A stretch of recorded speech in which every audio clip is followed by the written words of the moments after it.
So I've just come back from seeing Logan. Let's discuss. The plot of Logan is quite straightforward. He's taking care of Professor Xavier, who is old and suffering from dementia. While he's in the middle of doing that, a young girl by the name of Laura is kind of thrown into his life, and he is then suddenly responsible for seeing her to this mysterious place called Eden, which is apparently a mutant haven. In the wake of all of this, Laura is being tracked by some government baddies that are connected to Alkali and Alkali Lake and the Weapon X program, and Wolverine is trying to keep her away from them and see her to safety. One of the big things with Logan is that obviously it's rated R. You know, Deadpool kind of established that it's okay for a superhero film to be rated R, though some will probably say that Blade already did that. Now, the violence in Logan is intense. It's very, very intense. There's no getting around that. Do not take your kids to see this film. Traumatize them. Having that R rating for this last film was a really smart move. It really should have been done with the other Wolverine films, so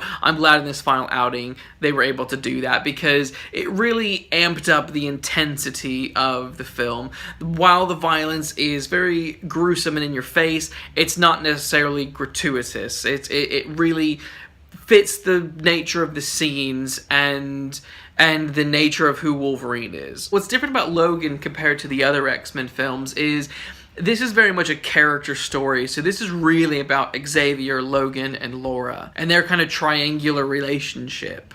Xavier is very much a grandfather type for Laura, while Logan is the dad who doesn't really want to take responsibility for the fact that he has a kid. Logan he's very, very bitter. He's very sorrowful and regretting just where life has taken him and where life has taken mutant kind, and he doesn't feel any good happens to anyone that's around him. And you kind of see that struggle with him at times wanting to be close to Laura, but at the same time wanting to kind of keep a distance from her. Like other X-Men films that have this interpersonal stories, but also have this kind of huge villain, super villain kind of thing menacing and looming in the background, Logan doesn't really have that. Logan is very much about just these old men and their life of kind of regrets, and their regret for things, you know, that didn't go as well as what they planned. Xavier is very much trying to encourage Logan to say, look, you have another chance with Laura.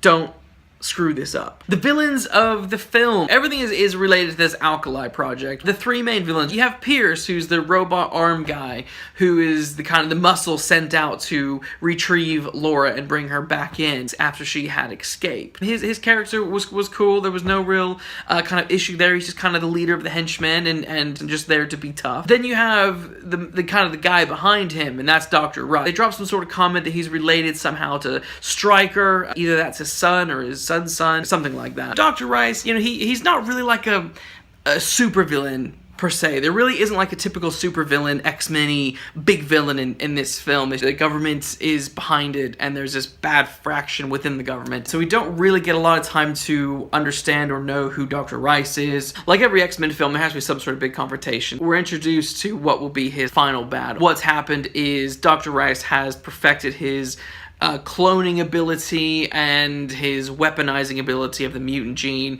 and he's actually created a clone of Wolverine. And that's really where the final confrontation is between Logan and a clone of himself. I get what they were doing with that. It's an embodiment of just rage. There is no heart, no soul. It's just pure violence, and Logan has to kind of deal with what that looks like in himself. If there's one thing about the film that I really didn't like, it's the clone Wolverine. If they had maybe used Sabretooth, but I think the clone Wolverine was just a bit too silly for me. That being said, there is a lot in this film that kind of lifts it up and makes one kind of just look past that, because there is so much other stuff that happens in this film, so much great kind of character moments and character development between Xavier, Logan, and Laura, that it really makes it okay. Two things that happen in this film, and these are major spoilers. There's two things that happen in this film, one of which is not surprising, one of which is quite surprising. The not surprising bit that everyone probably assumes is going to happen is, yes, they do kill Professor Xavier. What is surprising about that is how they kill him. Professor X has a very, very undignified death. It's sad and intense, and you just kind of feel like, wow, this guy who we see as kind of a great man and a great dreamer of equality and unity, just has a really pitiful end, which I thought was really sad for Professor X. One thing that's quite shocking is they did kill Wolverine. They did introduce a little serum that could heal him quicker, so I was really surprised that they didn't whip that back out at the end, because X-23 is kind of lying over his dead body, and she's like, oh, Dad, Dad, Dad. So I thought that was a really tragic end for Wolverine, and quite sad for X-23, because I just didn't expect them to kill Wolverine, especially when we were introduced to these kind of very young children mutants. You kind of think, oh, they really need someone to look up to, and Wolverine carrying on Xavier's legacy would be a brilliant way of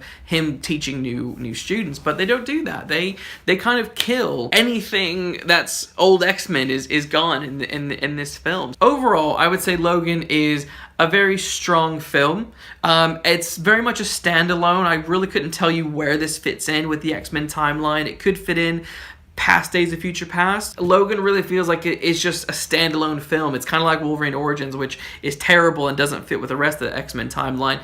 This could fit with the timeline, but at the same time, it also kind of just sits on its own. I thought everything from the violence to the interpersonal stuff done very well. And for an X-Men film, I thought it was quite unique that it was focusing more on the interpersonal dilemmas of these characters as opposed to, you know, here's a little bit of interpersonal issues, but we have this big bad guy we gotta go kill. Everyone did a really good job. The young actress who plays X-23 is amazing. She spends half the film silent, but at the same time she's also an insane badass. So watching this young girl just rip apart soldiers and just tear through them was intense. It's definitely a good send-off film for Hugh Jackman, a good send-off film for Patrick Stewart as well. It really could be seen as the finite conclusion to the X-Men franchise. Even if they do continue other films, you could always look to Logan as sort of the